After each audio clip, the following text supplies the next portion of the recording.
कैसे हम लोग प्रभु यीशु जी के दुखों के या उनके क्रूस की जो कथा के जीवन के पृथ्वी पर अंतिम सप्ताह में हैं, उसके बारे में हम सुन रहे हैं। और कल हमने देखा पाम संडे के बारे में, कैसे प्रभु यीशु एक गधे पर बैठकर विजय उत्सव के साथ वो प्रवेश किए। ये सब जो घटनाएं हैं, स्थान हैं, पक्षी हैं, पेड़ हैं, पौधे हैं, हर चीज का मेटाफर या प्रतीकात्मक के शब्दों के बहुत गहरे डीप अर्थ हैं। मनुष्य एक तुच्छ गधे के समान है, प्रभु उसको भी बंधुआई से छुड़ाकर महिमा की तरफ ले चलता है। हमने कल इसके बारे में देखा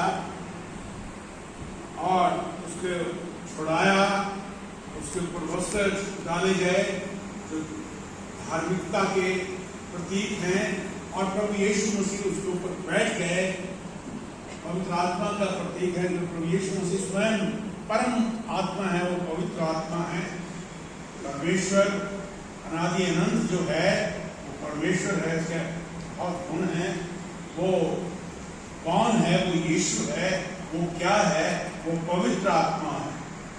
जब हम इनके बारे में सुनते हैं और फिर जब हम अपने में इम्प्लीमेंट करते हैं, लागू करते हैं, तो हम एक नया इंसान बनते हैं, मसीह ही बन जाते हैं। मसीह हम में, फिर वो हमें यरूशलेम शांति के स्थान, अपने भवन की तरफ ले चलता है और हमारे लिए रास्ते समतल करता है। हम आज की उनकी घटना के बारे में हमने पढ़ा है। जब प्रभु जी वहां से चलकर मंदिर के पास आए, वहां उनको बहुत दुख हुआ, क्योंकि उस मंदिर की दुर्दशा उन्होंने देखी। जब वो पहली बार आए, काना गलील में उन्होंने पहला आश्चर्य कर्म किया। दूसरे अध्याय में हम देखते हैं, वहां आकर उन्होंने वहां मंदिर में और मंदिर के आसपास क्या देखा कि लोग कबूतर बेच रहे हैं, भेड़े बेच रहे हैं और पैसों का एक्सचेंज कर रहे हैं। क्योंकि मंदिर में जो करेंसी जाती थी, भेंट चढ़ाते थे, वो भेंट रोमन की छाप होती थी, इसलिए यहूदियों के मंदिर के लिए अलग करेंसी होती थी, उसको एक्सचेंज करते थे, घटा बढ़ा के व्यापार कर लेते थे और वो मंदिर में जाते थे। और जब प्रभु ने देखा ये बात, उनको बहुत पीड़ा हुई। उन्होंने कहा, तुम क्या कर रहे हो? मैंने मंदिर किस लिए बनवाया, लेकिन तुमने इसे व्यापारियों का अड्डा बना दिया, बिजनेस बना दिया है मेरे मंदिर को, मेरे घर को। परमेश्वर, स्वर्ग का परमेश्वर पृथ्वी पर आया मनुष्यों की संगति के लिए। नीति वचन में लिखा है, परमेश्वर ज्ञान है और वो मनुष्यों की संगति से आनंदित होता है। परमेश्वर का ही आनंद है, इसलिए मनुष्य को अपने स्वरूप में भी बनाया और उसने स्थान बनाया। अदन की वाटिका, आप जानते हैं, अदन की वाटिका मन भाव फल, जीवन का वृक्ष, उसमें खाए कभी ना मरे। उसमें 4 नदियां हैं। मैं उन 4 नदियों के बारे में नहीं बोलूंगा, बहुत ही पिछले सप्ताह के पास मुझे पूछा तो मुझे 2-4 घंटे लगे उन 4 नदियों के बारे में बताने के लिए। आज वो एक नदी सूख गई है, फरात नदी, प्रार्थना की नदी, और 4 बार मैंने सुना। तो प्रभु जी वहां आदम से मिलने के लिए आए। ये पहला मिलने का स्थान था और वो पाप के कारण सब उजड़ गया, बर्बाद हो गया। परमेश्वर ने फिर अपने लोगों पर दृष्टि की, वो भी भटक गए, प्रतिज्ञाओं के पाए हुए लोग, मैंने मैं आदि प्राचीन कालों से इस्तेमाल नहीं करना चाहता, पूर्व काल में जब उसके लोग बंधुआई में मिस्र में चले गए, वहां बंधुआई थे, तो परमेश्वर ने मूसा को भेजकर उनको छुटकारे का संदेश दिया और उनको वहां से निकाल कर ले आया। और ये लंबी घटना है, वर्णन नहीं करूंगा। जब वो जंगल में वीरान में आ जाते हैं और परमेश्वर से मूसा से कहते हैं 25 अध्याय में 8 पद में, मूसा मेरे लिए एक निवास स्थान बनाओ, मैं तुम्हारे साथ रहना चाहता हूं। बाग एदन में प्रभु आकर मिलना चाहता था, शायद रहना भी चाहता हुआ, स्वर्ग से उतर का आता था, क्योंकि स्वर्गदूतों ने धोखा दिया अनादिकाल। और प्रभु कहते हैं मूसा से मेरे लिए निवास स्थान बनाओ, मैंने तुझे नक्शा दिया है, वैसे ही बनाना जैसा मैंने नक्शा दिया है, कोई इधर उधर बात ना हो। परमेश्वर का एक नगद नक्शा है। और क्यों बनाओ? 22 पद में लिखा है, मैं तुम्हें वहां मिलना चाहता हूं। एक मिलने का संदूक होगा, वो भी बहुत डीप है, आप खाली समय में आइए। मिलने का एक कमेंट होगा वहां पर बहुत बक्स होगा, मैं तुम्हें वहां मिलूंगा और तुमसे वार्तालाप करूंगा, बातचीत करूंगा, अपने सब इरादे तुम्हें बताऊंगा, अपने प्रजा के लिए, अपने लोगों के लिए खून से छुड़ाकर और लेकर आया हूं। तो ऐसा मंदिर बना, तंबू, और वो तंबू का नक्शा, एक एक चीज का नक्शा दिया, हर चीज का नक्शा, उसकी बहुत सुंदर और महिमामयी वर्णन है।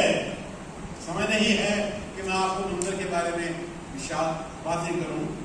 एक बार आपने मंदिर का दर्शन पा लिया, दुनिया की कोई ताकत आपको प्रभु से हासिल नहीं कर सकती, दर्शन से नहीं कर सकती। और 40 अध्याय में हर पैराग्राफ के नीचे लिखा है, जैसे परमेश्वर ने ये भाई वैसे ही बनाया। हर पैराग्राफ में आप बाइबल खोल के ले गए, मैं मानना चाहता था, आखिरी शब्द लिखा है, जैसे मूसा ने कहा, कोई भी वस्तु, सबका नाम जिक्र है, वैसा ही बनाया।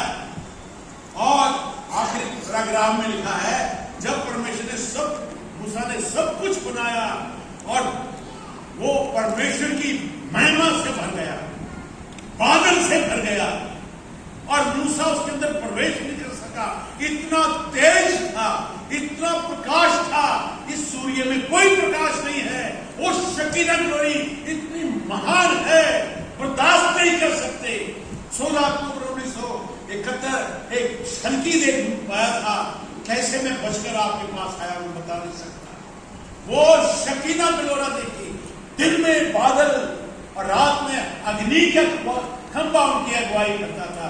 बादल परमेश्वर की उपस्थिति को दर्शाता है, अग्नि का खंभा पवित्र आत्मा को दर्शाता है, और वो उनकी अगुवाई में चलने लगे।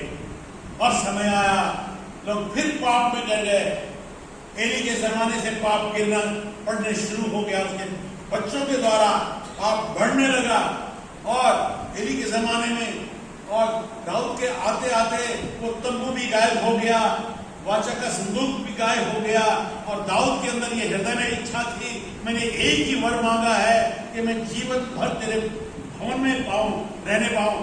भजन 27 में पढ़ते हैं, 84 में कहता है, और मैं तेरी महिमा का दर्शन पाऊं। बाहर की दुनिया के अंदर 1000 साल तेरे साथ एक साल उससे भी महान है। और परमेश्वर दाऊद नहीं बना सका, वो अलग चैप्टर है, पाप है, लेकिन परमेश्वर ने वादा किया था। इनकी भी लगन थी, जब इस्राएल से निकल रहा गीत गा रहा है, तो एक शब्द है, उस मंदिर को तरफ लिए ले जा रहा है, उसका नाम का निशान भी नहीं था मंदिर का, एक विजन था, एक दर्शन था। और वो दर्शन चलते चलते और सुलेमान के द्वारा बना, बड़े बड़े पत्थरों से, बड़े बड़े पत्थरों से, और बहुत गहरी स्थिर है।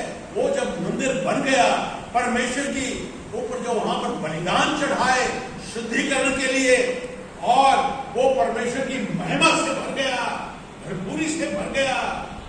दूसरा इतिहास उसके 7 अध्याय में उन्होंने प्रतिज्ञा की, जब मेरे लोग पाप में पड़ जाएं, जब अकाल में पड़ जाएं, बुराई में पड़ जाएं, तो मेरे लोग इधर ध्यान देकर जब प्रार्थना करेंगे, अपने पापों से मन फिराएंगे, मैं उनके पाप भी क्षमा करूंगा, उनका देश जूं का जूं कर दूंगा।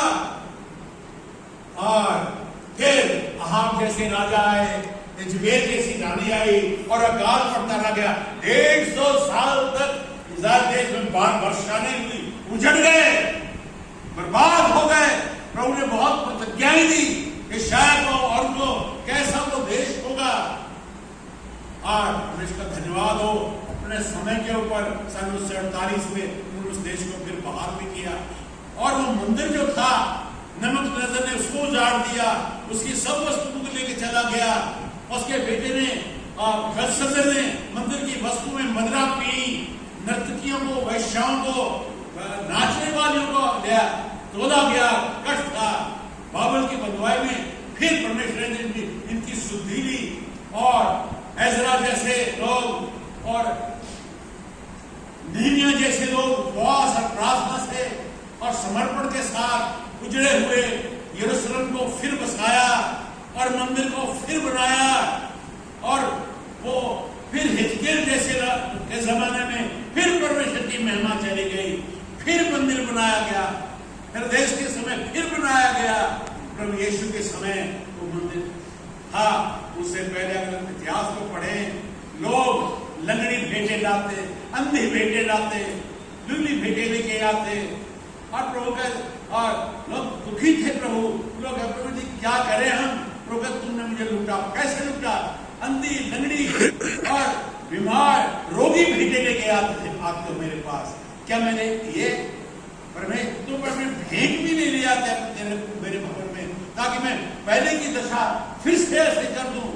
जब प्रभु यीशु जी आए तब उन्होंने उस मंदिर को देखा, व्यापार हो रहा है, लेन देन हो रहा है, आत्मा कबूतर बेचे जा रहे हैं, आत्मा का प्रतीक है, भेड़े बेची जा रही है जो प्रभु के नंबर देव का जो प्रतीक है, व्यापार हो रहा है।